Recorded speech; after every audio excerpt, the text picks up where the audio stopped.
vous avez des phénomènes qui varient lentement et d'un seul coup, il y a un changement, une rupture. Il faut pouvoir détecter l'instant de rupture, l'instant de changement. On parle donc de modèle de contour. Enfin, ce ne sera plus contour en 1D, mais en 2D, donc je vais parler d'un contour. Alors, c'est quoi donc l'idée? L'idée, c'est de dire, bon, lorsque j'ai une image, ici, les pixels, alors exprès les pixels, je les mets ici, un pixel et ses voisins. Évidemment, donc il y aura d'autres voisinages possibles. Hein. Vous pouvez mettre aussi ces voisins-là. Mais dans les images, l'œil en tout cas est beaucoup plus sensible à des changements, des contours. Et le changement, c'est quoi? Le changement, c'est, en fait, ça n'existe pas vraiment. Ça, c'est juste l'impression que l'œil a. C'est pourquoi le mot variable cachée. Variable cachée, lorsque la valeur de ce pixel, l'intensité de ce pixel par rapport à son voisin, il y a un grand changement, l'œil, il voit donc ce grand changement. Et donc, on peut, donc, pour pouvoir détecter ce changement, on peut introduire une variable contour ici. Et de même ici, une variable contour, de même ici, on pourrait donc définir. Alors, je vais effacer les modèles plus sophistiqués avec 8 voisins.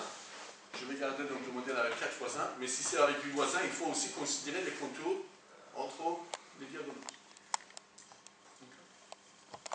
Donc vous voyez que vous parlez de l'intensité, ça veut dire FJ, et vous parlez donc de QJ, qui est une variable qui représente donc le contour. Après, une autre impression que l'œil a, c'est les régions. Lorsque vous avez un ensemble, lorsque vous avez ici un ensemble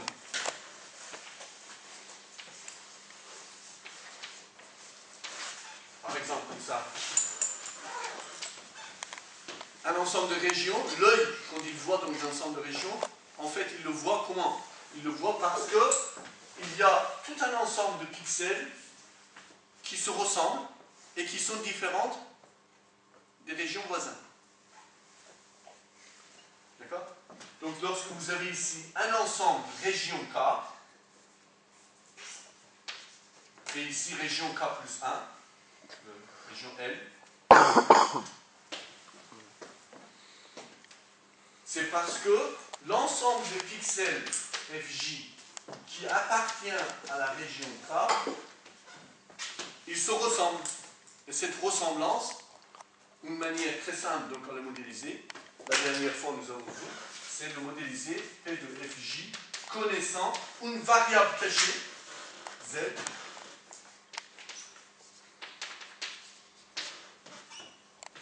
donc on a introduit une variable ZJ. QJ, on l'appelle donc contour. Et ZJ. Et ça, par exemple, la dernière fois, nous avons vu, là, par exemple, on va pouvoir dire que tous ces pixels-là, en moyenne, ils sont égaux à MK. Et autour de cette moyenne, ça change.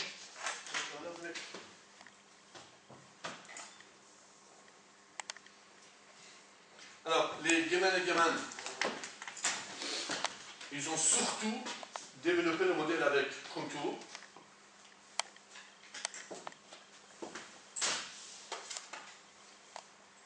Et les modèles avec région étaient venus un petit peu plus loin, un peu plus tard.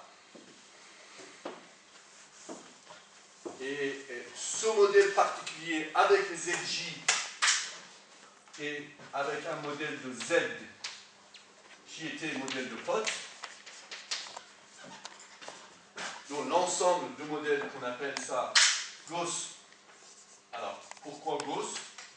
À cause de ça. Markov, à cause d'un modèle de Potts ici.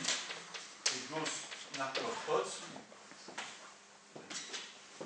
C'est moi-même qui a, avec évidemment avec les étudiants et collègues, que nous avons énormément développé et détaillé donc tous les aspects de modélisation et de calcul donc, de ce genre de modèle et l'utilisation de ce modèle pour les applications, pour diverses applications en imagerie.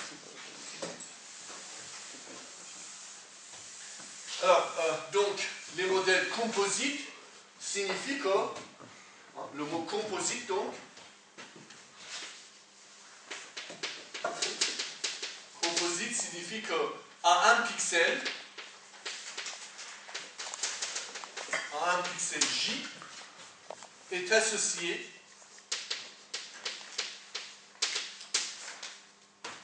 plusieurs variables. Fj, qu'on appelle intensité, Qj, qu'on appelle contour, et Zj, qu'on appelle étiquette de région.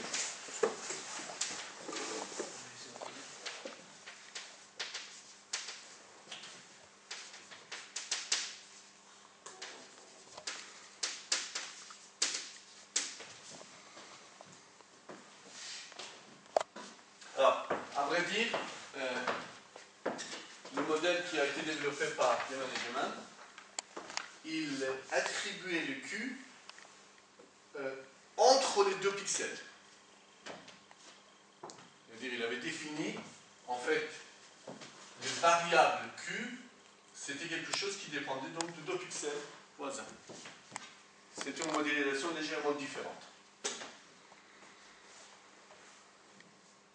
Alors que bon, d'un point de vue pratique, c'est préférable que sur toutes les pixels, qu'on ait tous les mêmes indices, parce que là, ici, une variable contour a besoin de deux indices pour pouvoir le détecter. Dans cette modélisation de Lehmann et Germain, est un petit peu plus sophistiquée à l'écrire, parce qu'une variable contour a besoin de deux indices pour pouvoir l'écrire. Alors que bon, les modèles que moi j'ai développés, et je préfère qu'on y aille dans cette direction-là, c'est que sur un pixel, on va dire quelle est son intensité, on va lui attribuer, on va dire est-ce que c'est un pixel qui se trouve à l'intérieur d'une zone homogène ou sur le frontière. Si c'est sur le frontière, ça veut dire que c'est un contour. Et de même, si c'est à l'intérieur d'une région homogène, on lui attribue donc Zj. Alors ici c'est redondant évidemment, parce que si on connaît les Z, on les connaît J.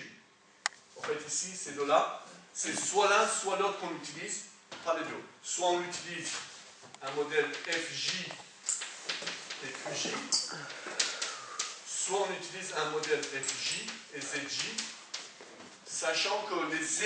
Alors, ce modèle-là, si on connaît Q, on ne peut pas forcément deviner Z. Il y a la notion de fermeture de contour. Alors que dans ce modèle-là, si on connaît F et on connaît Z, à partir de Z, on peut en déduire Q facilement. Comment? Il suffit juste de regarder si Z a changé ou pas changé.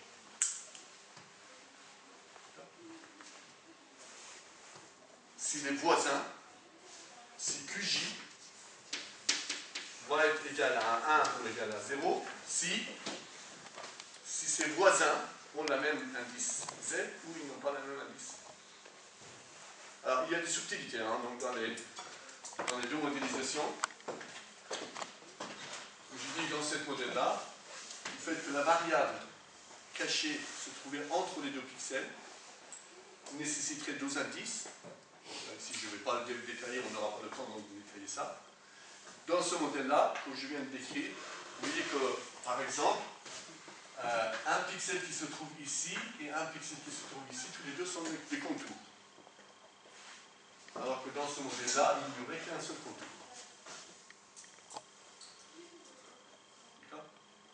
Et que bon, l'intérêt donc de ce modèle sur lequel moi j'ai beaucoup travaillé, l'intérêt donc de ce modèle-là, c'est qu'une fois que Z est défini, on peut en déduire QJ. Et QJ, c'est très simple. Si Zj égale Zi appartenant à voisin de J, pour toutes les I, si c'est égal, dans ce cas c'est 0, pardon, c'est l'inverse. Voilà.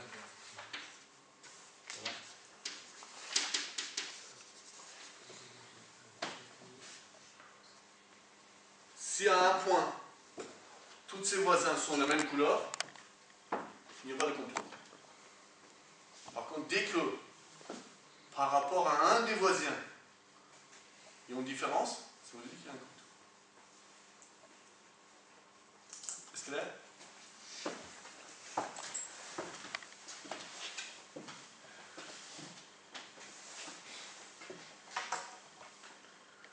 Alors, je vais ici ouvrir une parenthèse, je dirais un petit peu détaillée, pour dire qu'il y a un lien entre les modèles markoviens simples et les modèles composites. Il y a un lien entre les deux en fonction des fonctions potentielles. Donc, alors là, c'est un petit peu, je dirais, partie un petit peu avancée du cours, mais donc lien entre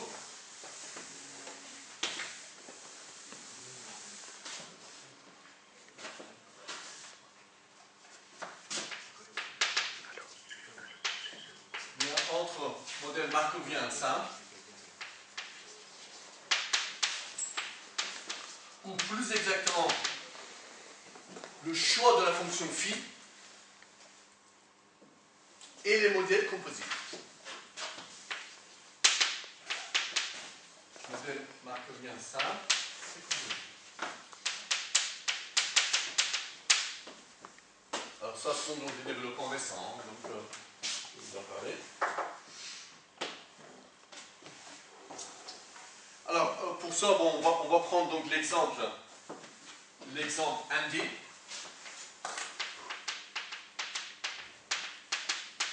Où les sites sont sur une ligne droite. Ça, c'est l'indice J que je viens de dessiner.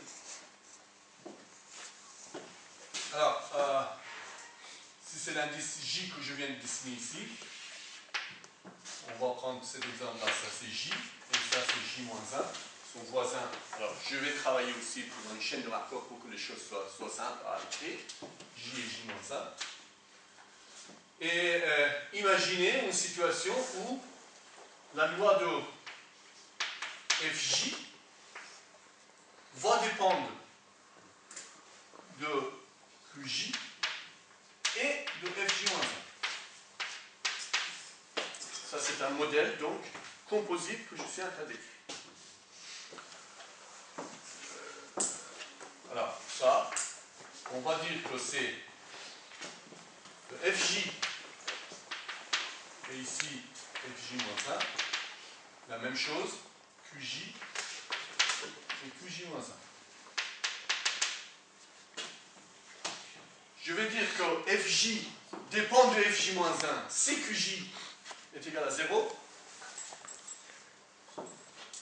Donc, cette dépendance, je vais le modéliser comme ça.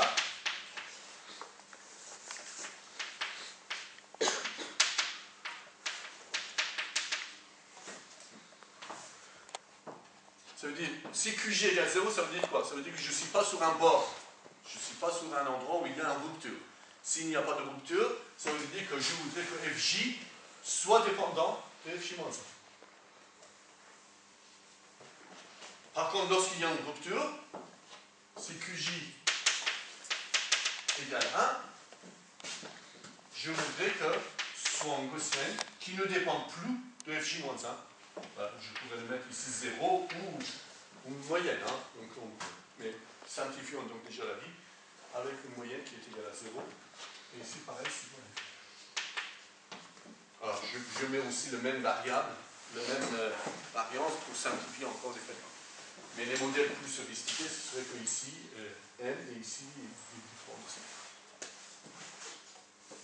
Alors, est-ce que vous avez compris pourquoi ça pourrait servir à quoi? Ça pourrait servir lorsque vous avez donc un phénomène qui change ici, et ici, d'un seul coup, un changement.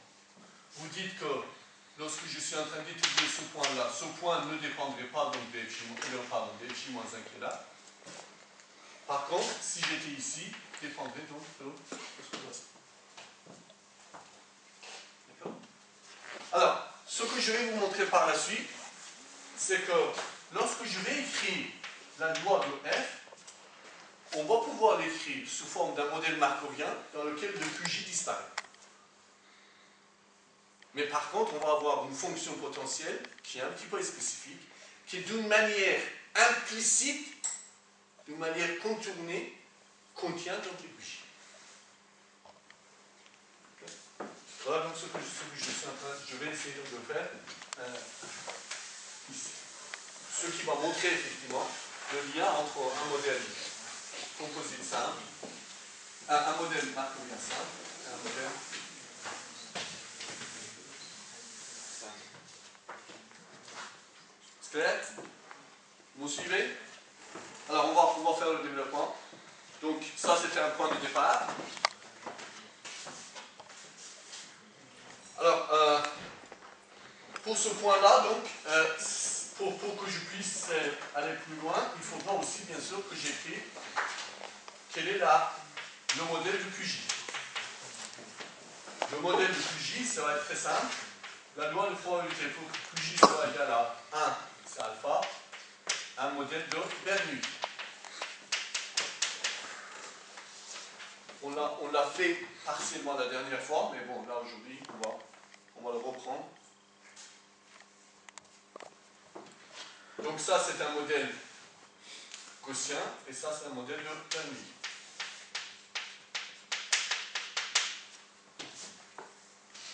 Et on va supposer que ceci est valable quel que soit J. Autrement dit, il n'y a pas, les QJ ne sont pas dépendants.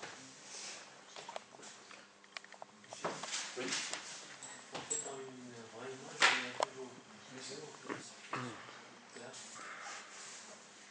Là, pour l'instant, on ne parle pas donc de Z qui est classe. On parle des contours. D'accord? On reviendra sur notre modèle donc plus tard. Donc là, ici, je voulais vous ouvrir une parenthèse pour montrer qu'il y a un lien entre un modèle markovien simple et un modèle markovien composite avec variable contour. Donc c'est ça que c'était mon objectif, donc ici, de développement un petit peu détaillé.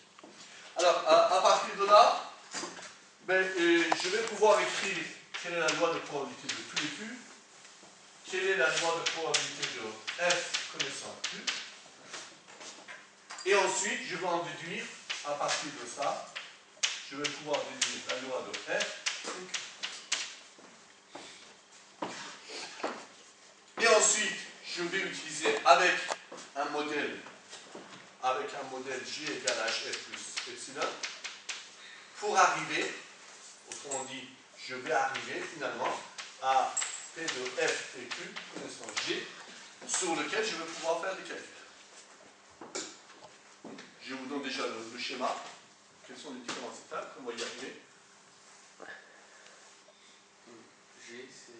G, c'est les observations. J égale HF plus epsilon. D'accord? Parce que ce modèle, a priori, on va l'utiliser dans le cas d'un problème inverse pour arriver à ça. Et ensuite, on voudrait faire de l'estimation de F et de Q. Et on va voir comment. Alors, on va arriver à une série de méthodes qui ont été développées, je dirais, dans les années 90 2000. Oui, 95-2005, je dirais, plutôt. Qui ont été basées sur un tel modèle qu'on appelle les algorithmes semi-quadratiques, et il y a eu pas mal des applications. Donc c'est pour ça que je vais vous en parler. Alors, on va y aller. Première étape, il faudra que j'écrive P de F sachant Q.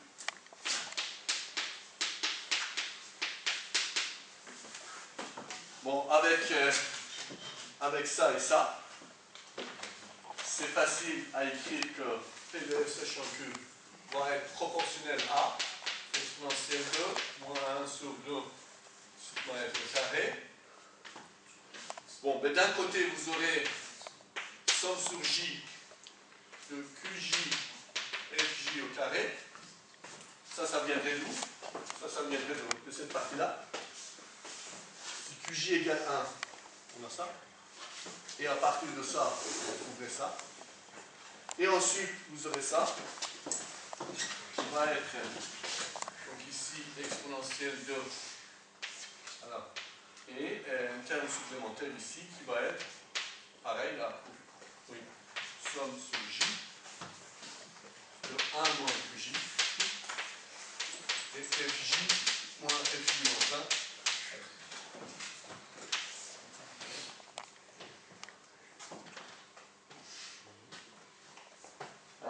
Comment je suis arrivé à ça? Je rappelle.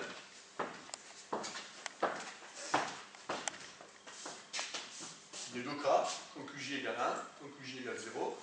Pour toutes les pixels pour lesquels QJ égale 1, je retrouvais donc la somme sur les J lorsque QJ égale 1. Et ici, je trouverai donc FJ moins FJ moins 1. Donc QJ égale 0.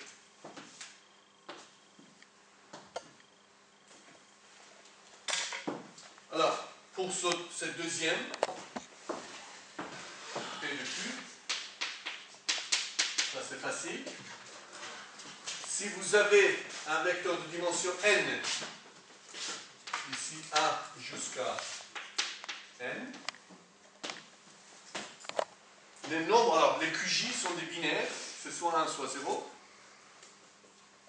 Si vous en avez un certain nombre qui sont 1 et un certain nombre qui sont 0, connaissant donc les probabilités, vous allez pouvoir écrire ça. P de Q, ça va faire alpha puissance quelque chose, 1 moins alpha puissance quelque chose. Alpha puissance quelque chose, pourquoi? Parce que c'est le nombre de fois où c'est égal à 1. Mais le nombre de fois où c'est égal à 1, c'est la somme de QJ. Et le nombre de fois où c'est égal à 0, c'est n, s'il y a n au total, moins la somme de QJ.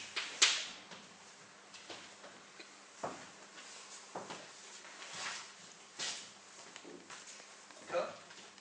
Bon, bah alors à partir de là, bon, vous avez P de F sachant Q, vous avez P de Q, donc on a aussi le modèle G égale HF plus epsilon, donc on va pouvoir écrire P de F et Q, sachant G, qui va être proportionnel à P de G sachant F, ça c'est la règle de base.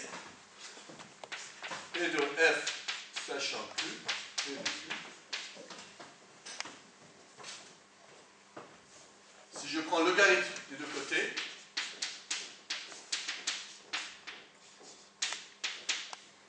le constant de proportionnalité, je l'écris ici. Le logarithme de ça, j'ai tous les éléments qu'il faut en main. Je vais prendre moins le logarithme tant qu'à faire, pour ne pas mettre le signe moins là-bas. Donc ici, vous allez avoir 1 sur 2 sigma epsilon carré G moins HF. Alors ça, vous le savez d'où ça vient. Du modèle G égale HF plus epsilon. Ensuite, vous aurez les termes qui sont ici. D'un côté, la somme de QJ FJ au carré. Et de l'autre côté, la somme de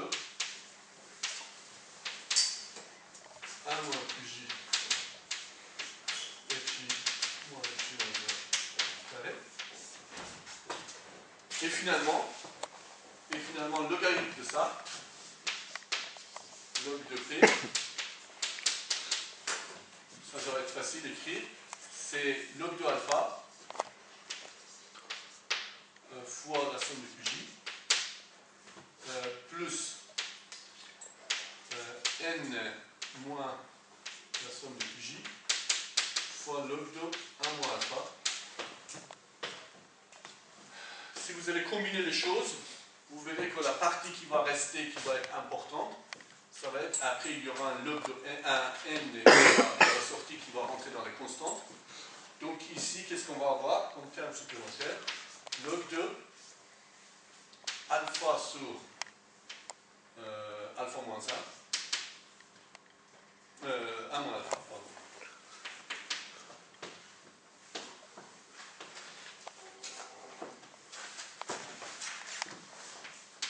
Comme ceci. Vous suivez?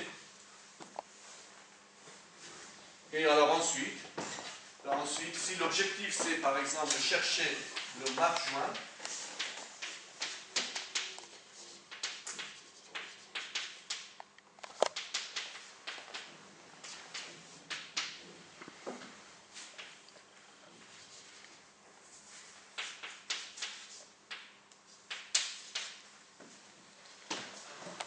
argument qui max, je peux changer max par bin,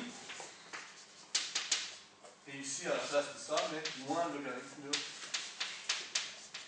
Ah non, il y a F et Q, ça change.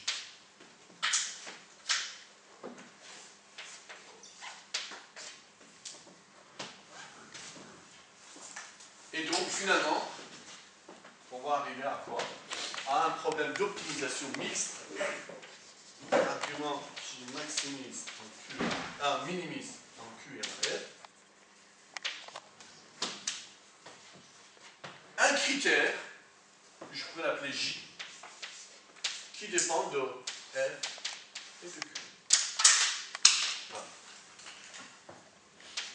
Et le critère en question, vous l'avez ici, hein, c'est toute cette partie.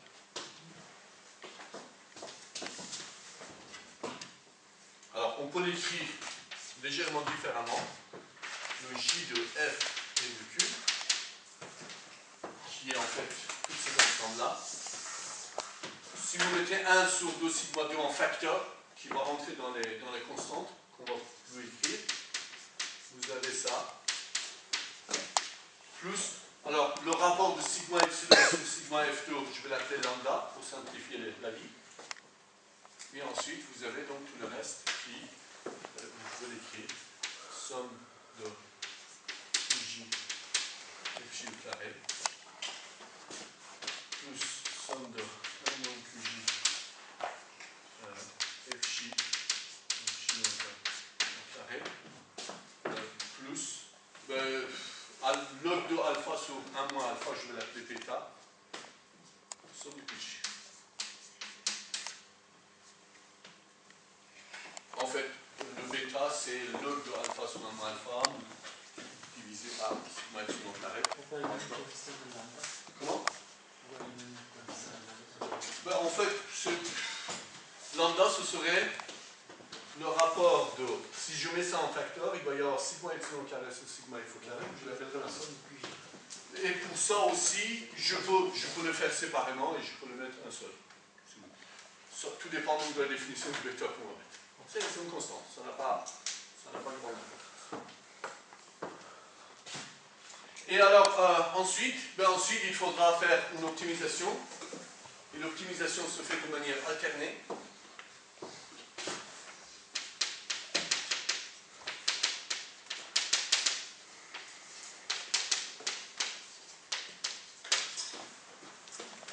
L'optimisation alternée, ça veut dire qu'une fois je fixe Q, j'optimise par rapport à R. Une fois je fixe F et j'optimise par rapport à Q. Alors, ce qui va être intéressant, c'est que on va voir que lorsque je vais optimiser par rapport à F, si je connais les Q, ça va être facile, parce que ça va être quelque chose de quadratique en F. Et lorsque je veux optimiser par rapport à Q, lorsque F est connu, ce terme-là n'intervient pas. Et seulement ce terme-là qui intervient. Et ce terme-là, c'est très facile à optimiser. Vous allez voir que l'optimum, voilà, optimisation par rapport à F, on retrouve un critère quadratique. Et optimisation par rapport à Q, ça va être très facile. Si vous suivez la suite des calculs, vous verrez que le QJ optimal, évidemment c'est un algorithme itératif, hein, d'accord? À une itération donnée, on optimise par rapport à F à Q donné. Je vais préciser un petit peu plus. Optimisation de F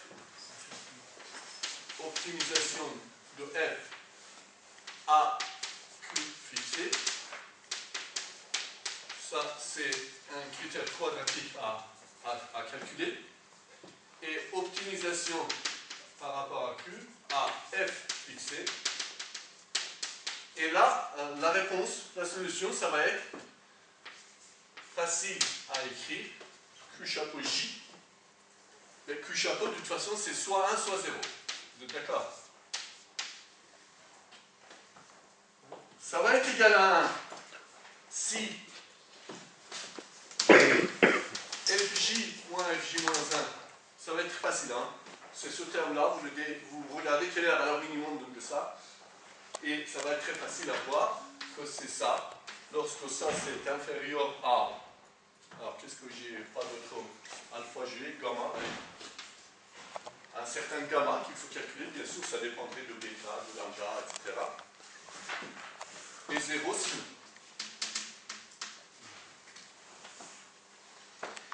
Ce qui signifie que, en fait, on va avoir, ici, si je dessine FJ moins FJ moins 1, je vais avoir une fonction qui va dire, lorsque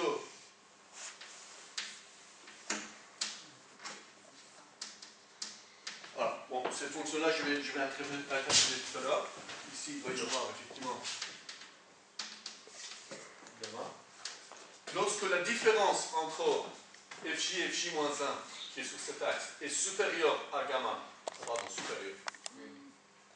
C'est supérieur à gamma, QJ ça fait 1. Lorsque c'est inférieur à gamma, QJ ça fait 0. Alors maintenant, on peut montrer que, puisque pour cette étape-là, je connais la solution explicite. Maintenant, cette solution-là, si je le remets là-dedans, d'accord? Un avis itératif, c'est comme ça, hein? J'optimise par rapport à 1, j'ai une solution, je le mets dans le premier, je résous et je recommence. Ce qui est intéressant, c'est que lorsque je vais le mettre dans le premier, j'obtiens un critère qui dépend que seulement de f, mais c'est intéressant de regarder. C'est intéressant de regarder quelle va être la forme de f. F chapeau, ça va faire argument qui minimise en f le résultat de minimum en Q de la fonction j de f.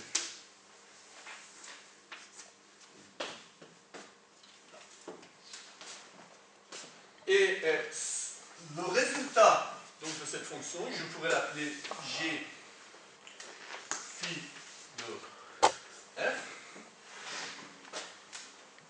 Et ce g phi de f va avoir une forme qui va être g phi de f va avoir une forme qui va être quelque chose de genre somme sur j de min de gamma et fj moins fj moins 1.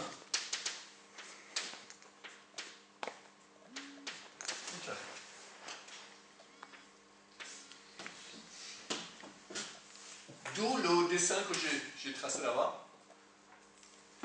Le min de gamma et fj moins 1 au carré, c'est exactement la forme que je viens de dessiner.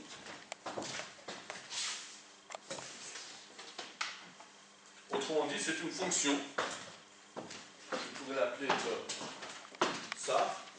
Alors pourquoi je l'ai appelé g phi? Parce que ça, je peux l'appeler phi de fj moins fj moins 1. Et cette fonction phi a la forme que j'ai dessinée là. Quadratique tronquée.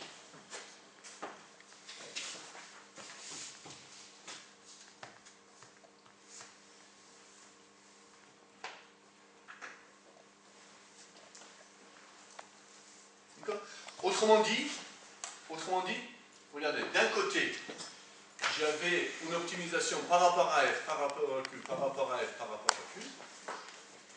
De l'autre côté, j'ai par rapport à f, en tout cas, j'ai quoi? Par rapport à f, qu'est-ce que je dois optimiser?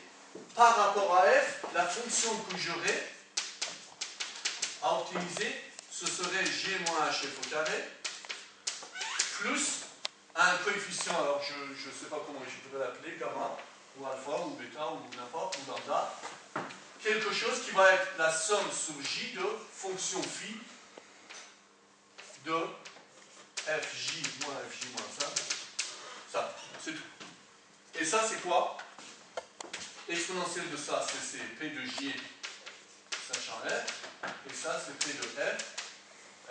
En prenant l'exponentielle de ça, ça veut dire un modèle markovien simple, mais avec une fonction potentielle non convexe. D'accord? Alors, c'est exactement l'objectif que je voulais atteindre. Je partais d'un modèle composite avec Q dedans, et je suis arrivé à un modèle dans lequel il n'y a plus de Q, mais la fonction, par contre ici, la fonction qui est là, c'est une fonction non convexe. Donc, un modèle markovien avec une fonction non convexe, ce serait équivalent d'un modèle composite avec une variable de contour. Est-ce clair? Alors, malheureusement, le problème c'est que si cette fonction-là ici, que lorsque je voudrais optimiser par rapport à ça, évidemment je vais avoir des difficultés. C'est quoi les difficultés? Les difficultés, ça viendrait du fait que cette fonction-là, c'est une fonction qui n'est pas dérivable et non convexe. Donc si je voulais juste directement calculer cette solution-là, parce que c'est ça qui m'intéresse, d'accord? Si je trouve f ici, ensuite je peux appliquer ça, je peux appliquer la règle qui est là-bas pour trouver q. Mais le problème, c'est qu'optimiser ça, ça va être difficile. Autrement dit, un modèle markovien simple avec une fonction phi non convexe, oui, c'est équivalent d'un modèle composite. Un modèle composite qui est quand même plus simple. On fait une étape optimisation quadratique, une étape calcul donc de Q. Optimisation quadratique, calcul de Q. Optimisation quadratique, calcul de Q. Autrement dit, on est en train de transformer un modèle markovien non convexe qui nécessiterait un algorithme d'optimisation sophistiqué. Je viens de montrer que ce serait équivalent d'un modèle composite dans lequel j'aurais un critère quadratique à chaque fois à résoudre. Parce que ici, lorsque je voudrais à Q fixé, j'aurais un critère quadratique. Donc, bien que je dois répéter ça plusieurs fois, c'est beaucoup plus facile à maîtriser ça que ça. Parce que ici, d'accord, c'est équivalent, mais le critère est non convexe, pas des discontinuités, etc. Alors, c'est pourquoi il y a eu des gens, beaucoup de gens qui ont proposé d'autres fonctions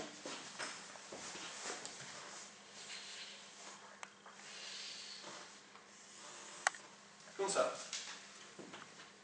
qui n'auraient pas au moins ce problème de discontinuité. Mais, le mais, c'est que si maintenant je cherchais son équivalent dans ce modèle composite, je pourrais le réécrire, je partirais de là et je pourrais le réécrire, sauf que je serais face à un modèle dans lequel Q ne serait pas binaire. Q n'est pas seulement 0 ou 1, ce serait une variable positive une variable positive. Évidemment, lorsque Q égale 0, ça veut dire qu'on est dans une zone homogène. Mais lorsque Q est très grand, on pourrait dire que c'est un... Autrement dit, ce serait un modèle avec une variable de contour molle. C'est pas un contour franc.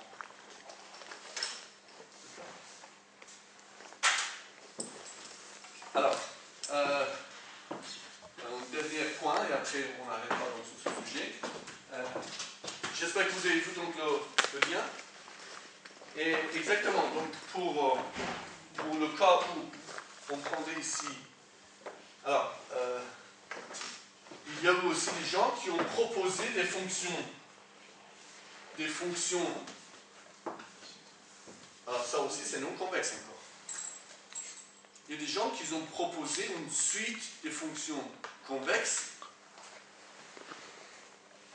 qui permettrait de converger vers cette solution non convexe. Alors, pour ça, je résume. Je vais faire cela. Ce serait la même chose à faire, mais avec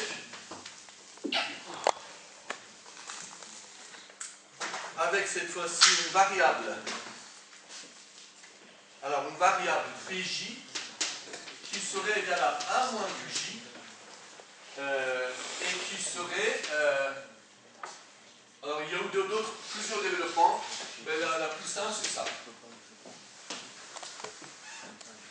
Au lieu de travailler avec Q, on travaille avec 1 moins Q, mais Q n'est pas seulement 0,1, d'accord? Et donc dans ce cas, le critère qui va dépendre de F et de Q, et cette fois-ci devient B, ce serait G moins HF carré, plus lambda, un lambda 1 par exemple, le somme de Bj, Fj moins Fj moins 1 carré, et un lambda 2, somme de... Alors, une fonction de Bj. Si vous regardez donc l'expression qu'on avait qui dépendait de F et de Q, à peu près ça ressemble à ça.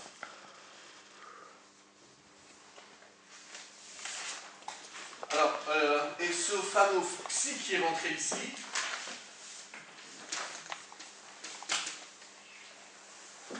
ce psi, ce serait donc le sup à U.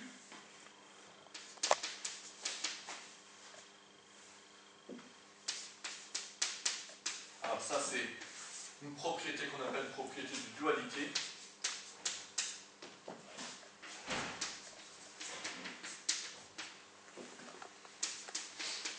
Et évidemment le phi.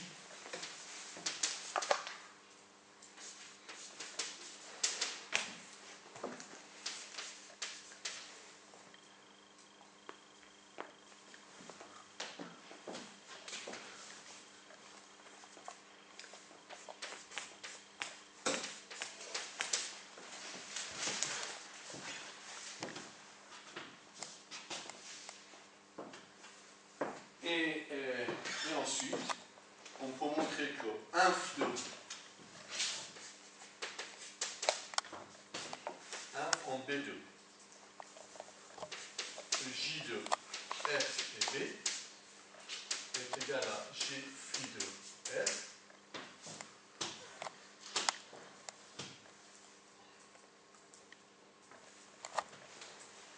Ce qui signifie que lorsque je optimise F, lorsque je voudrais l'optimiser par rapport à F et quadratique en F, ce qui doit être facile à optimiser, à B fixé, et J de F et B est séparable. Alors ça c'est important, le mot séparable. Séparable en BJ, aux éléments de J, à F fixé.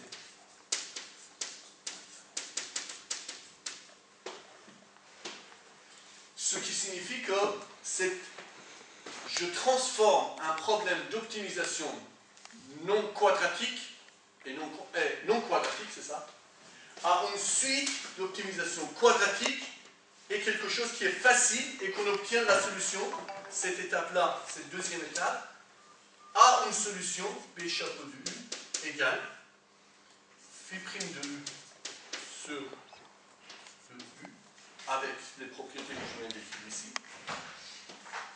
Et ça fait la base d'un ensemble d'algorithmes qu'on appelle des algorithmes semi-quadratiques.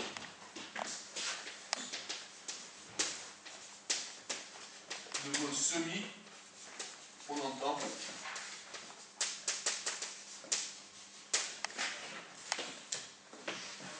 Alors, ce serait le cas si, évidemment, il faut quand même que la fonction phi en question, la fonction phi qui est ici, la fonction phi en question doit satisfaire, si la fonction phi satisfait à un certain nombre de conditions qui sont une fonction paire, symétrique, qui soit à phi de racine de t, racine de u, doit être convexe. En fait, on est en train de chercher une fonction qui n'est pas convexe, mais phi de racine de u est convexe. Ce qui est plus simple à satisfaire. Et phi de u doit être continu en 0. Et C1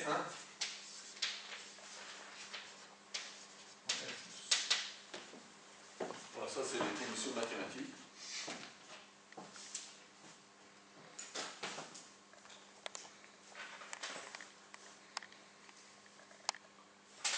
Donc, si vous choisissez ici un modèle markovien tel que,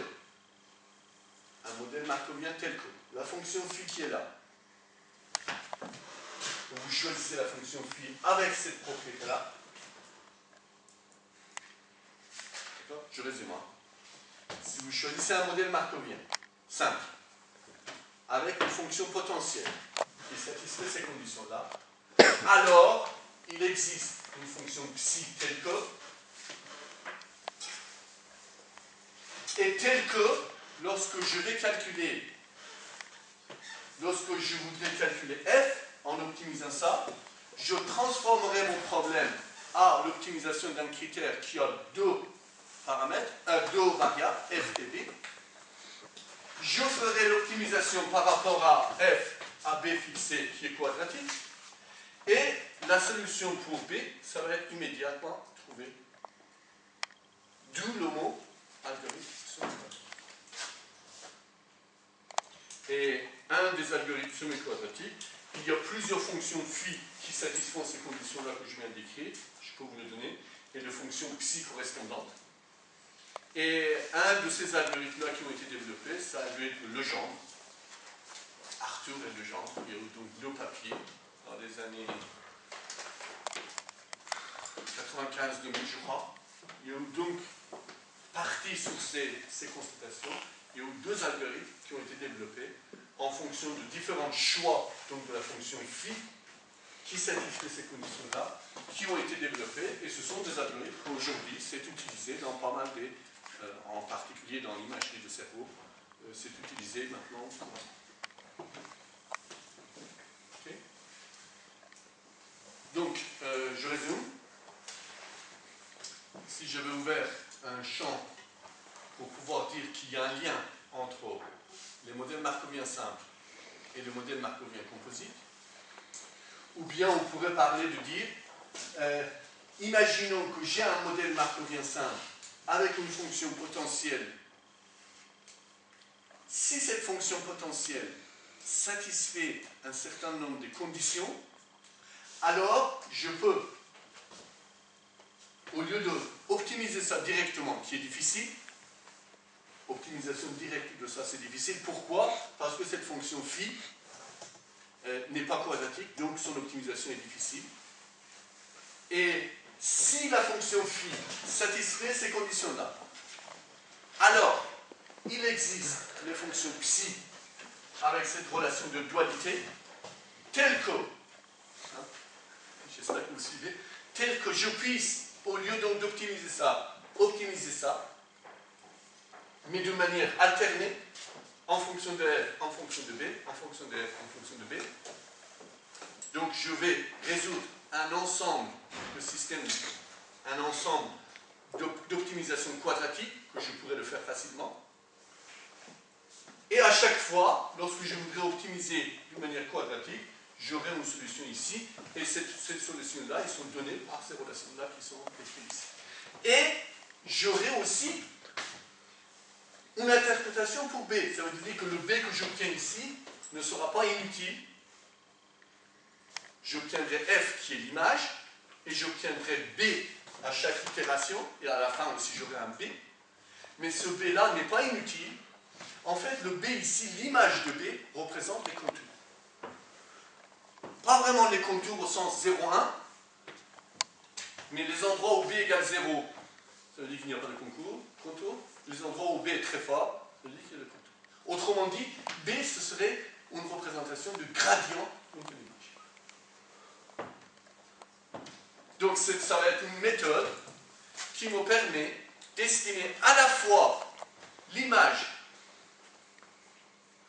et un gradient de l'image, ça veut dire quelque chose qui représenterait donc les contours à peu près, et qui nécessiterait à chaque fois une optimisation quadratique. D'où le mot algorithme semi-quadratique. Et un des collègues donc dans mon équipe, Jérôme Higuier, qui n'est plus là, mais il avait développé donc, dans sa thèse et dans la thèse de doctorat d'État, dans son habilitation, un ensemble d'algorithmes semi-quadratiques, et toute sa thèse et son habilitation à diriger de recherche étaient portés sur ces algorithmes semi-quadratiques. Et il continue encore à travailler sur ces algorithmes quadratiques. Et deux algorithmes très connus en choisissant deux fonctions spécifiques de phi, qui sont donnés le nom de Arthur et de Jean, qui sont utilisés actuellement. Je vais vous donner donc des fonctions